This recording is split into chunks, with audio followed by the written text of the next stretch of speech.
گھر میں فغاں ہے جا کے گیا قافلہ، وائے وہ رہرو کہ ہے منتظر رحلہ۔ اقبال اس شعر میں اسٹرگل کرنے پہ کہہ رہے ہیں کہ اے مسافر اٹھ کہ قافلے کے کوچ کرنے کے گھنٹہ فریاد کر رہا ہے۔ افسوس اس مسافر پہ جو سفر کے لیے سواری کے انتظار میں ہو، کیونکہ لازم نہیں کہ سواری کا انتظام بھی ہو، لہٰذا جنہوں نے منزل مقصود پہ پہنچنا ہو وہ یہ نہیں دیکھتے، چل پڑتے ہیں۔ گھر میں فغاں کہتے ہیں فریاد میں مصروف۔ جرس قافلے کا گھنٹہ جو کوچ کے وقت بجایا جاتا ہو۔ وائے کہتے ہیں افسوس کو، رہرو مسافر، منتظر رحلہ کوچ کے لیے سواری کا انتظار کرنے والا۔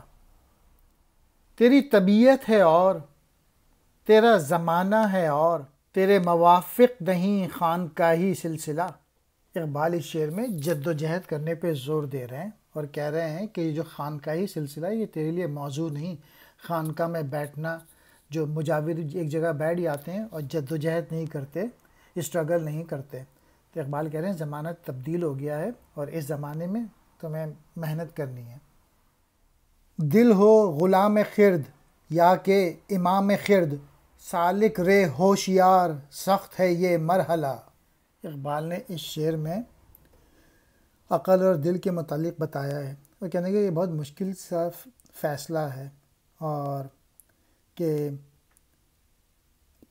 ویسے اقبال ہمیشہ یہ کہتے ہیں کہ جو دل کہے اس کی سنو۔ اس کی خودی ہے ابھی شام و سحر میں اسیر، گردش دورہ کا ہے جس کی زباں پر گلا۔ اقبال نے اس شعر میں گردش دورہ کا جس کی زباں پر گلا، اقبال نے منع کیا ہے کہ گلہ نہیں کرنا چاہیے حالات کا، اور اگر آپ کا وجود جو ہے وہ اسی چیز میں پھنسا ہوا ہے کہ آپ گلہ کر رہے ہیں تو پھر آپ اپنے آپ کو ڈیولپ نہیں کر سکیں گے۔ یعنی کرٹیسائز اور کمپلین کرنے سے اقبال نے منع کیا ہے۔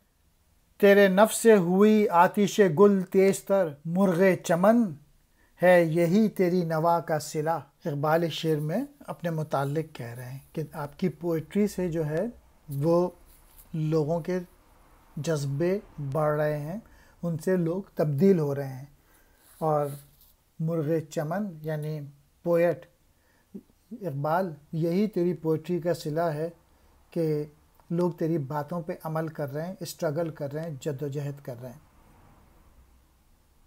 اور ہمیں اقبال کی پوئٹری کے لیے جد و جہد کرنا چاہیے تاکہ ان کا یہ شعر جو ہے وہ مکمل ہو سکے ان کے لیے۔